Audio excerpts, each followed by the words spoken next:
There were a couple of small little mistakes in it that I've corrected as well.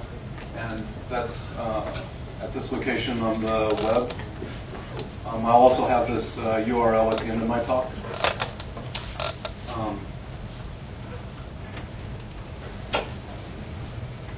So I already talked to this slide. I'm going to start with a brief history of the Mips platform. I go into this in a lot of detail in my paper, so I'm going to just hit some of the highlights here.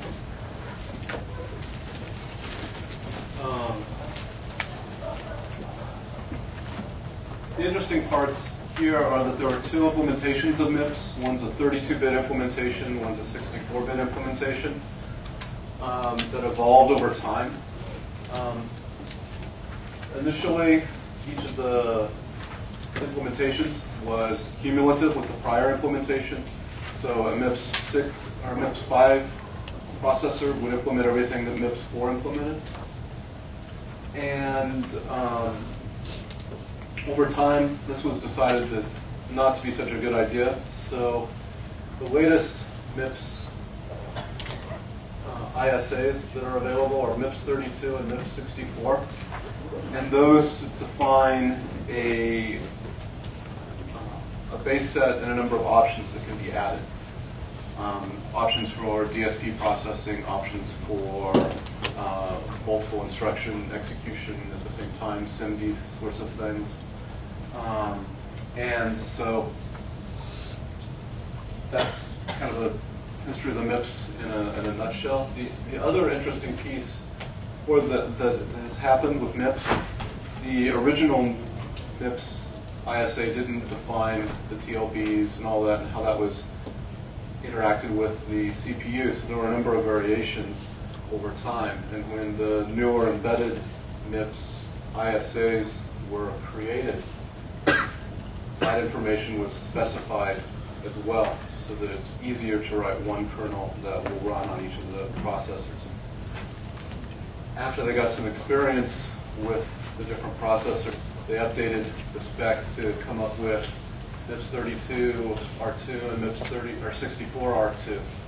These are enhancements for dealing with primarily with multiple issue, highly parallel processors.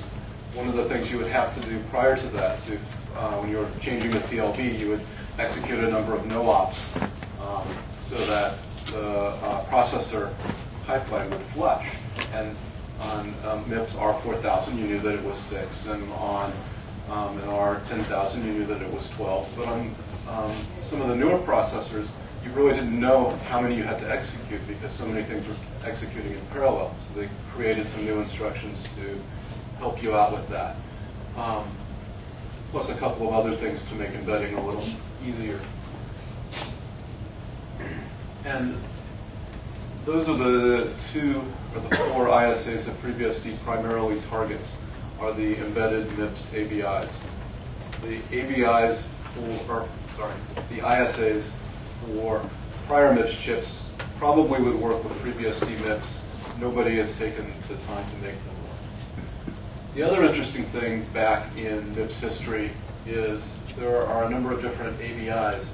The original 32-bit ABI, which was later renamed to O32, which was for the R2000 and 3000 and specified 32-bit registers and a Mips 2 ISA, was replaced when SGI introduced the R4000 based machines with N32 and N64.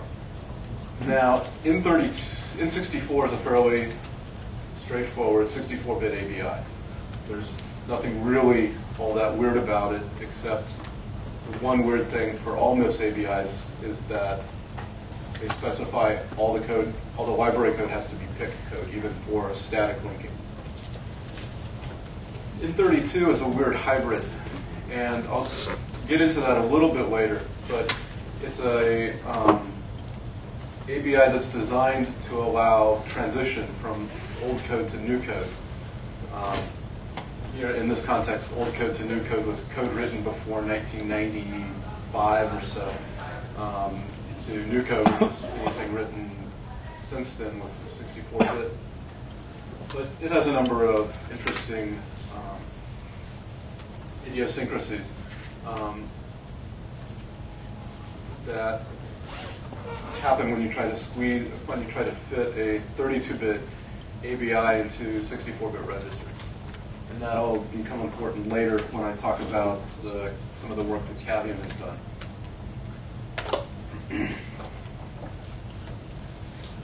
So, FreeBSD Mips has been around for a very long time. It's just not been around in the FreeBSD tree for a long time. The initial port to FreeBSD Mips was in the 3.x timeframe. Juniper Systems did a FreeBSD port to a custom piece of silicon that they had, which had a MIPS core embedded in it. And, excuse me. And at the time, they were looking for people in the FreeBSD community to commit this port back to the FreeBSD tree. There were a number of problems, though. You couldn't just run this port on any given MIPS platform. You couldn't run it on an SGI MIPS. You couldn't run it on an old DEC station. It had a high number of tweaks in it for the custom silicon that they ran in.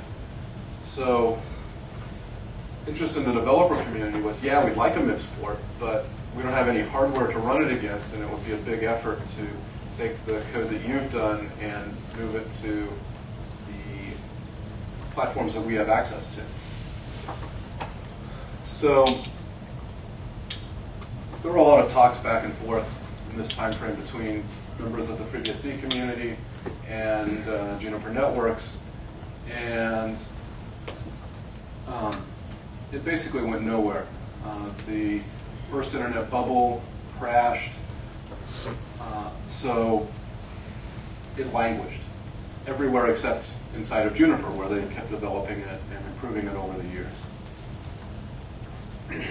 So about the same time, I became interested in getting FreeBSD up and running on the MIPS. So I got the basic libc support going, and the basic tool chains going in the tree with some help from David O'Brien, and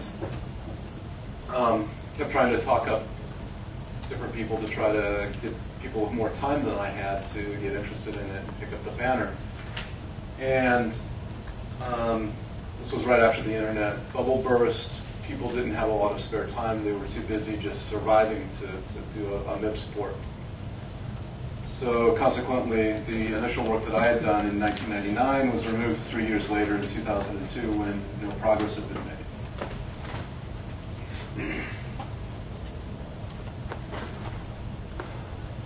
A few years later, Julie Mallett started porting FreeBSD to the SGI platform. And he got his SGI boxes booting into single user mode before his situation changed, so he didn't have the time to take it from single user mode to multi-user mode to make it stable. He did this work in the Perforce repository. It was one of the early examples of a large body of work that was done outside of the FreeBSD CBS tree, but inside of Perforce, so that interested parties could look at it and work on it. Since it was to SGI boxes, and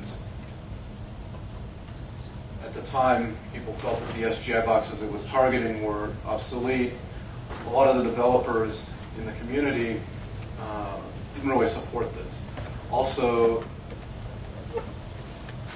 as Julie will admit, she took a lot of shortcuts to get the port up and running that were the basis of a lot of the stability problems that she wound up having when she was trying to go from single user to multi-user. So the important thing here, though, is that a lot of this code existed in the Perforce repository and just kept existing out in the Perforce repository. Julie took a lot of the code from NetBSD And in an effort to make it simpler, I think broke portions of it, but it also was simpler. So there was carefully selected pieces of code wound up in later projects, and that was one of the value of this early effort. Once Julie lost interest in this, she announced this publicly: I don't have time to do this, this is going nowhere. At BSDcan 3 years ago now, myself and Peter Wemm, John Baldwin, and a few other people sat down and realized, hey, there's a lot of people who want FreeBSD and FreeBSD's features to run in an embedded platform, to run on very cheap MIPS routers that were becoming available at the time. And we decided, hey, let's see if we can get a jump start on this MIPS project. Get it going, generate some excitement, maybe we'll get critical mass. And we did a number of things well. We got the toolchain up and running, we got the kernel building, the MI portions, not the MD portions. Unfortunately, we made a mistake on how we were doing this. We put it in a secret part of the Perforce repository. So there were no commit mails, nobody saw what was going on, nobody knew what was happening. And the thinking at the time was, well, we'll get it to a certain point and then announce it. We don't want to have a public failure on our hands. So instead we had a private failure on our hands because nobody knew it was there, nobody was excited about it, nobody could access the code. So that was not a good idea. And if you're an open source project, you should learn from this mistake to make sure that you do things in an open manner. So about 6 months after we started this project, it was clear it was going nowhere. About this time, there were two individuals, Wojciech Kozek and Alexander Timoshenko, approached different members of the, approached Julie, saying, hey, I want to take your old port and make it better. And we had talked with Julie about our new port, and she said, well, there's this new port. So these two took the best pieces of both of these efforts and got FreeBSD Mips booting on emulated hardware at the end of 2006, and then on real hardware in 2007 on a couple different MIPS processors. And then things started to languish a little bit, except for one piece. Cavium Networks saw this work and took one of the MIPS 2 snapshots and ported it to their OCTEON series of processors. The OCTEON is a multi-core MIPS processor that has a number of additional units in it for dealing with networking efficiently, dealing with moving packets, scheduling work among the multiple CPUs. So it's a fairly interesting platform. Also, Bruce Sampson got it running on the Century 5 series of Broadcom parts. The Century 5 series, which I'll get to in a little bit, is different than the Blink 6 WRTs. It's a higher quality implementation of MIPS. So he was able to do that. So we were seeing some small incremental steps. This little thing is added, that little thing is added. But it was still moving very slowly. I mean, it took a year and a half to get to this point. Juniper woke up again, or at least decided we need to upgrade from our old FreeBSD 4.x to FreeBSD 6.1 to remain competitive. There's a number of features in FreeBSD that have happened we need to have those in our product. So they upgraded their version of FreeBSD called JunOS to 6.1. As part of this effort, they upgraded all of their Mips ports. They had several different ones. Unfortunately, they weren't able just to release these ports because they had been written using material obtained under NDA. They weren't allowed to disclose some of the intellectual property for the specific Mips chip that they used. But they recognized the value in having a good FreeBSD Mips port. So they approached me with a sanitized port that they had done. They ported their code to an idealized Mips machine, one of the ones that conformed with the Mips 64 or Mips 32 ABI or ISA. They gave this code to me in September of 2007, and I started reviewing it, but the review was very slow. It was a busy time for me. I was in the process of changing jobs. So in November of 2007, I started working for Cisco Systems.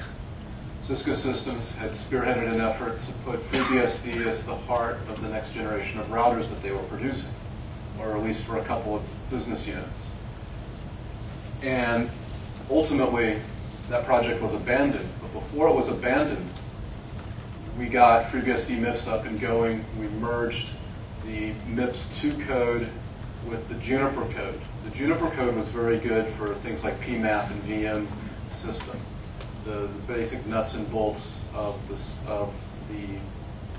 system from a memory and process point of view. Very stable. It had one driver in it, SIO. The one driver wasn't really enough to produce a viable system. So we took all the drivers and startup code from the Mips 2 efforts that had been going on. So drivers for particular SoC, NICs, drivers for switches that were in these devices and so forth. And we ported those over and got everything booting. And just before BSDcan 2008, we committed all this to the tree, except for the Cavium port. It had some IP issues that we needed to resolve before we committed it. So today we target MIPS 32 and MIPS 64. We run only O32 binaries. We've not added the N32 and N64 support. It runs on about 6 different SoCs, different cores. I'll get into those in a few minutes.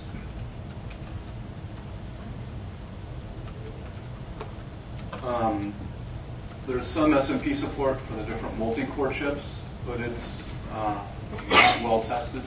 We've not enabled the code and tested to see if it works beyond one early experiment we did when it didn't. So we've fixed a few bugs. We fixed a lot of stability bugs since then, and we don't know if we turn it back on if it will work or not. So here's the different SoCs that FreeBSD Mips runs on today. It runs on the ADM 5120. In the United States, anyway, there are a number of small little routers or printer servers, wireless devices as well that have this chip in them. It's $20 or $30 or $40 to purchase. A high-end development board is about $80 or $85. It has a little bit more memory, a little bit more flash.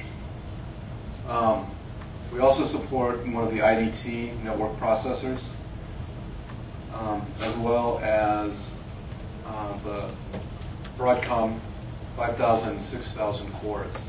The Broadcom 4000 cores has a number of bugs in its pipelining, so it requires changes to GCC and bin utils to schedule instructions correctly and appropriately.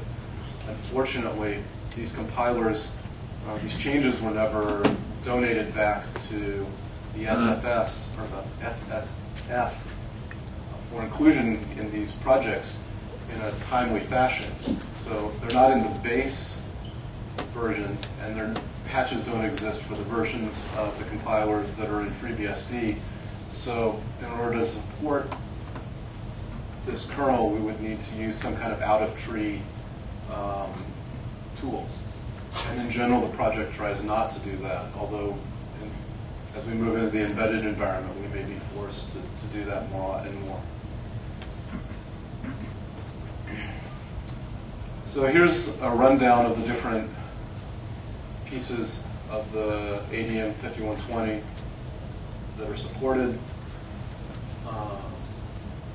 It supports the basics. The only thing that these boards have that's significant that isn't supported right now is USB. Nobody who has done the development has had a board with USB on it, so we don't support USB.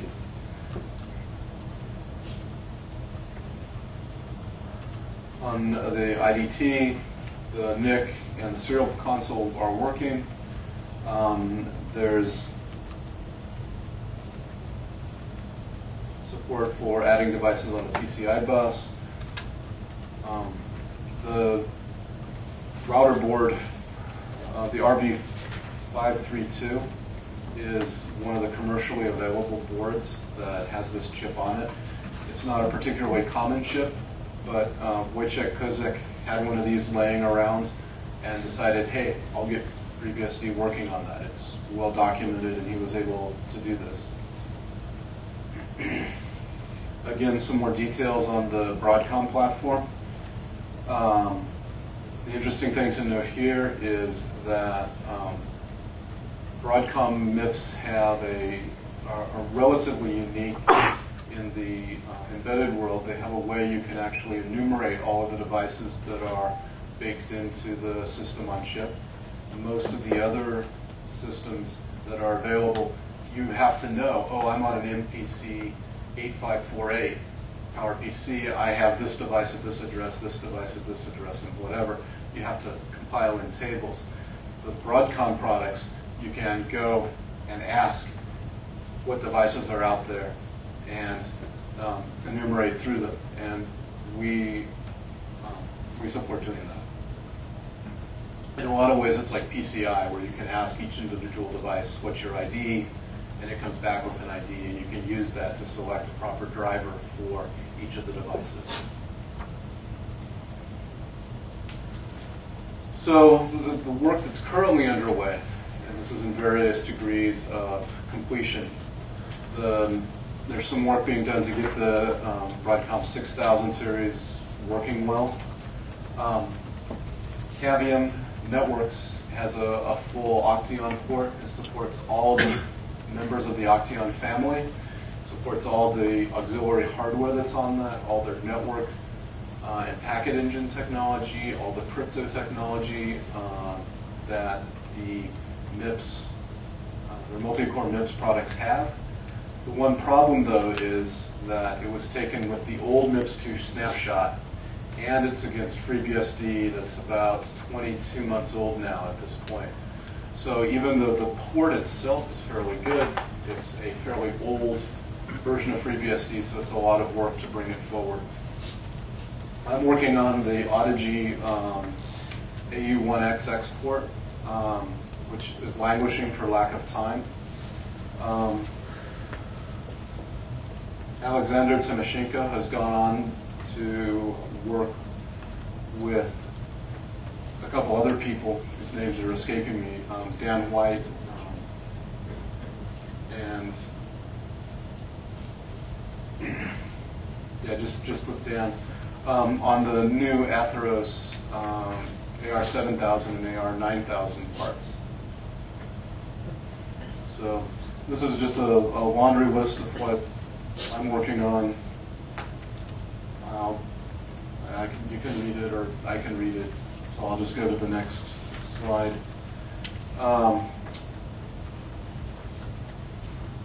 We have the Serial Console working. We have the NIC working.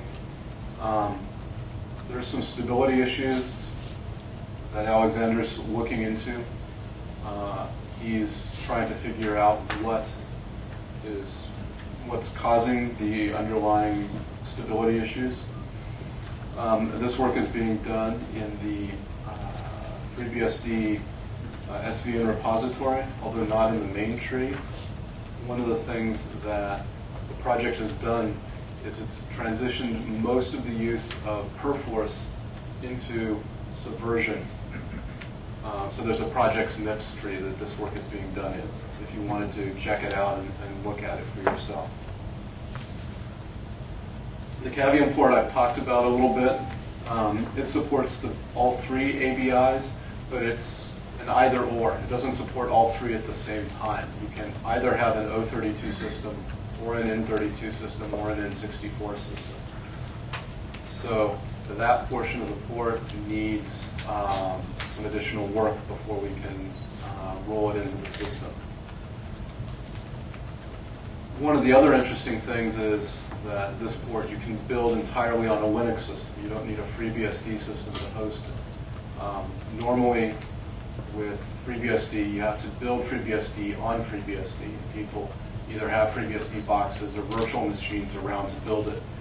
This, they've gone and ported a number of tools like NetBSD has done, so that you can build in an environment that's more foreign than just FreeBSD. And the last item, Cavium Mips isn't like other Mips in some ways. There are a number of extensions to the Mips ISAs that Cavium has done to improve performance, to give better cache flushing and validation semantics than you can have from normal Mips instructions. So this port also makes use of those, so it needs the special tools from Cavium. Fortunately, Cavium is getting their technology pushed back into the FSF releases. Unfortunately, it's being pushed back into GPLv3 versions, so I'm not sure exactly how the project will deal with that. The patches they have were against GPLv2 code, so those potentially can come into the project.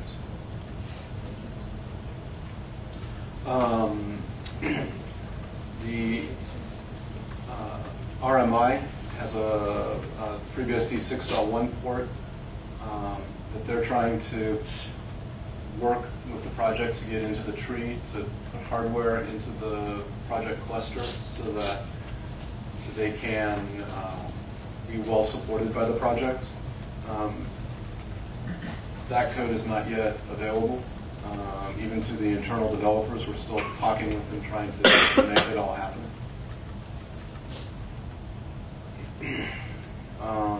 I've talked about that. So there's a number of items that need to be done for the Mips port as it exists in Perforce, or sorry, as it exists in the FreeBSD Subversion tree. The first one is that we need to get N32 and N64 support working along with Multilib support in the toolchain so that we can have the different ABIs coexist on the platform.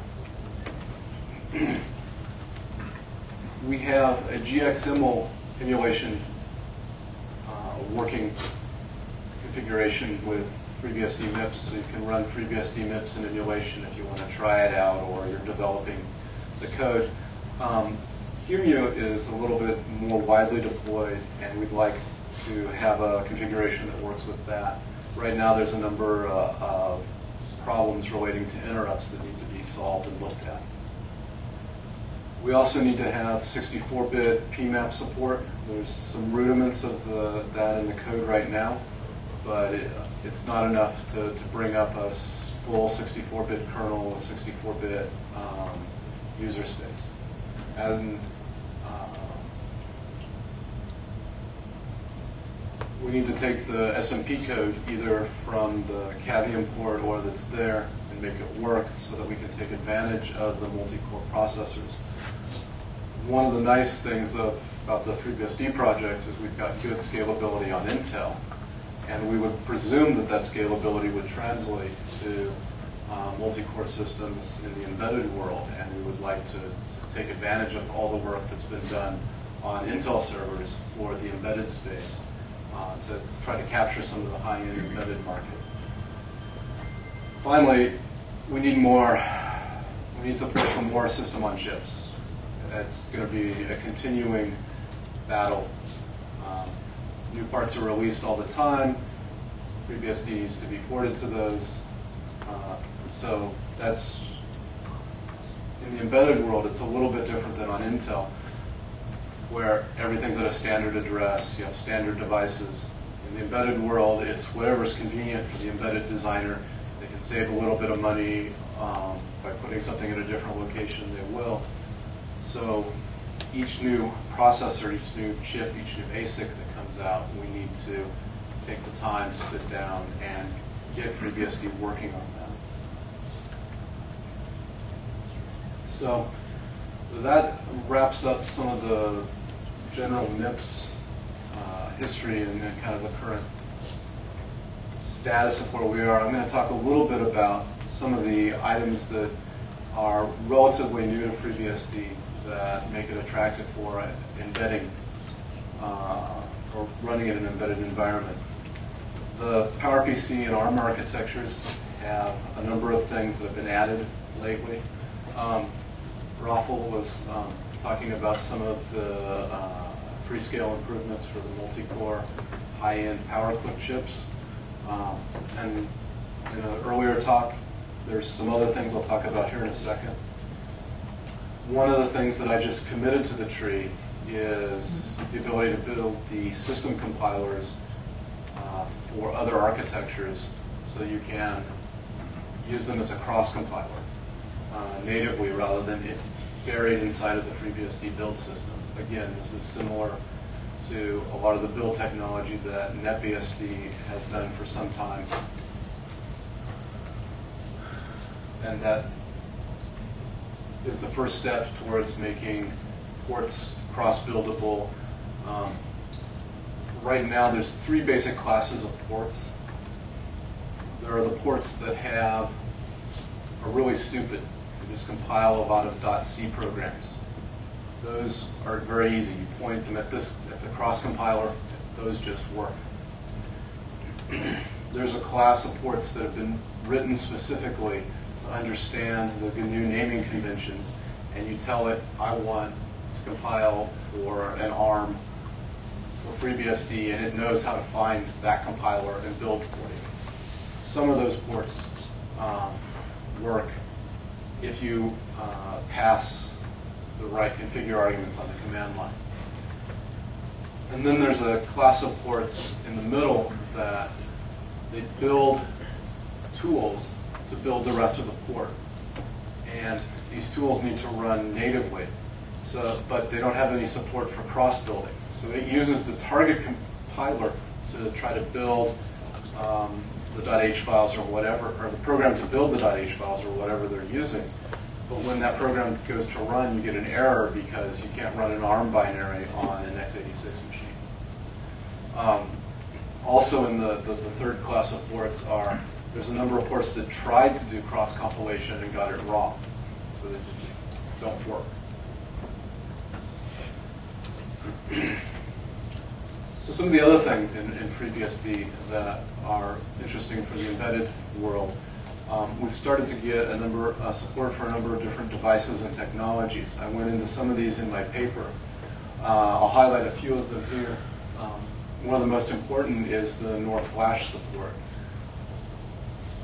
In a lot of the low-end routers and switches that wireless access points that are available, they load off of NOR flash. So having the drivers for that allows us to get into that market, and we can boot off of them. We can manipulate the underlying flash.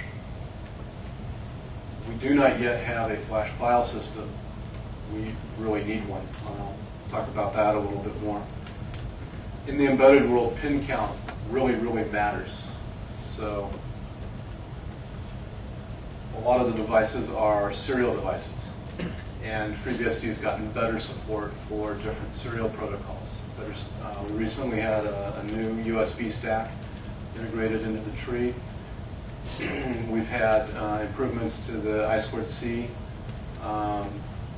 support. We've got We've got new support for I2S for some of the sound devices.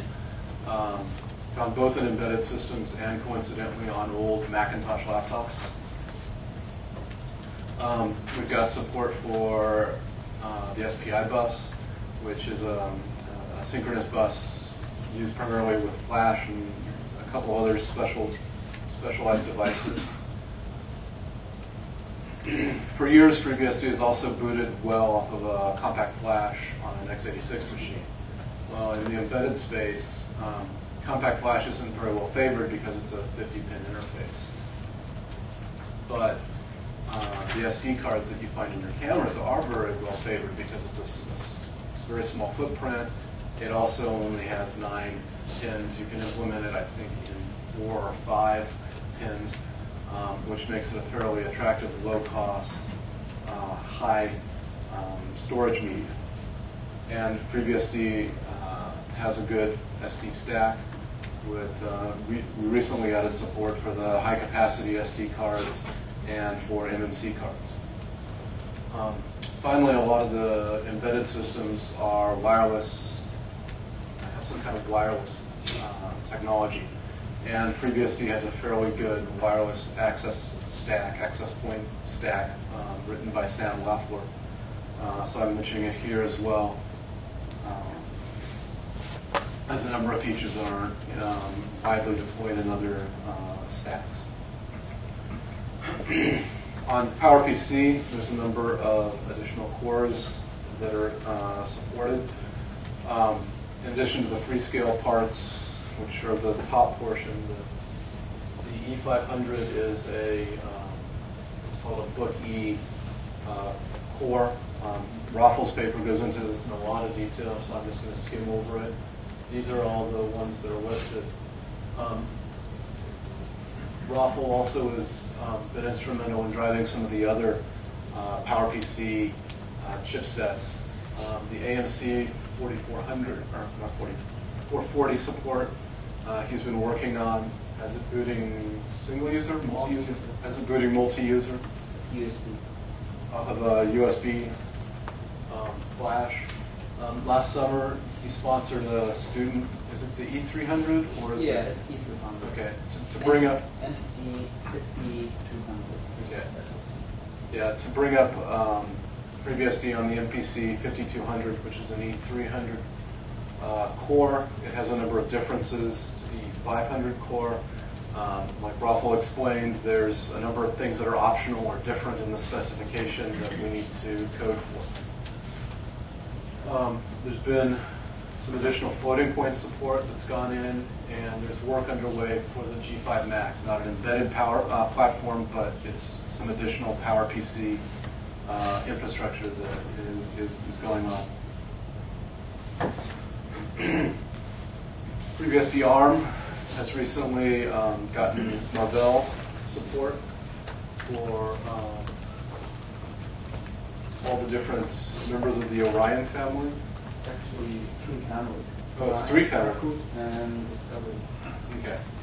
So Orion, Kirkwood? Kirkwood. Oh, O'Brien, Kirkwood, and Discovery. There's 3 families of processors that are supported. That Raffle again managed to get into the tree. So his company does really good work, semi-half.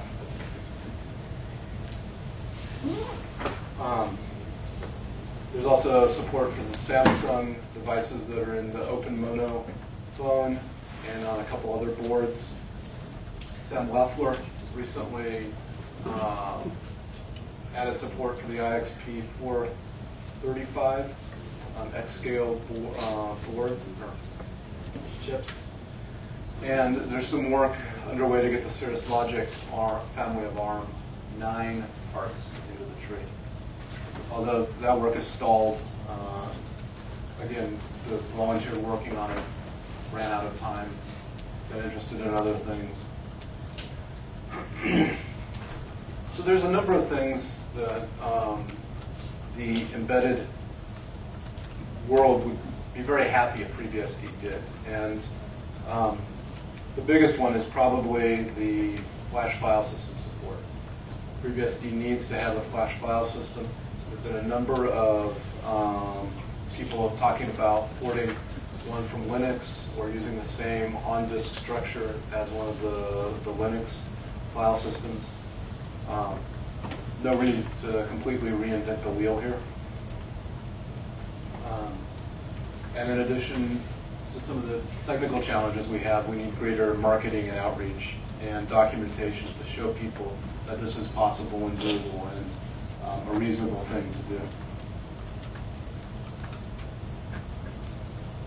So that's the end of my talk. I guess now it's time for questions, and here are the links again to the paper and the slides. Yes? Why monowall and not ifsense? Because that was what I thought of to put on the slide. ifsense would also work equally well. There's no slide intended. I mean, it could be there was talk for a while of using desktop BSD to do the packaging for embedded because it had some nice attributes. So any of those technologies that would enable that, anything that works is a reasonable thing.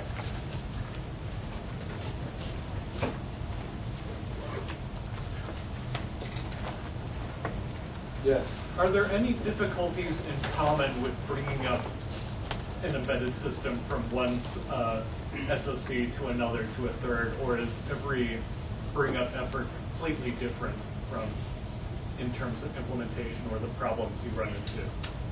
I'm going to answer that question, yes.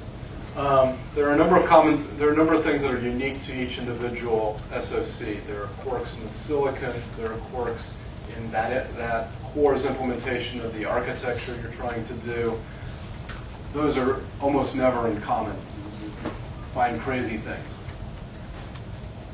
One of the problems that we have with FreeBSD is adding additional buses is a big copy and paste operation now. It takes about 200 lines to implement a new bus when it should take about 10.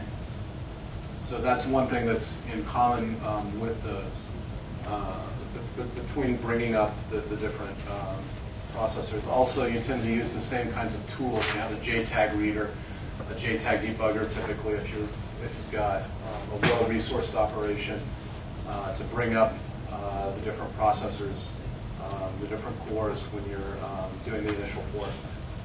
So the answer varies, and people have written entire books on how to do that, but some in common, some very unique. And we like to make the things that are in common and hard easier to the extent that we can. One of the things is it just takes a lot of work to bring them up. Are there other questions? How about the multi-core scalability of FreeBSD Mips? Right now, we don't know how well FreeBSD Mips will scale. We don't know if there are bottlenecks in the PNAP, for example. We think it will be fairly well once we turn it on and get the startup code that isn't working now debugged. We think it will be, we have every reason to expect it will be comparable to x86. There may need to be a period of tuning because maybe we implemented one of the atomic primitives inefficiently, and that's affecting performance of locking more than on x86 or something. Well, cache architecture. Right. Right. The other potential problem is, as Rafael said, is cache coherency. Some MIPS processors have really good cache coherency for multiprocessing. Others push a lot of the burden of that onto the implementer.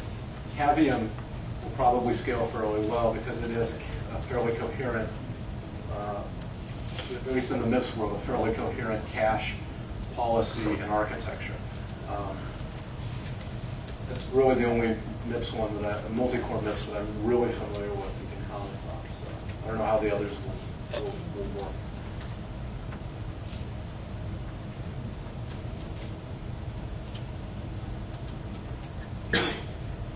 Any other questions? Okay. Thank you very much.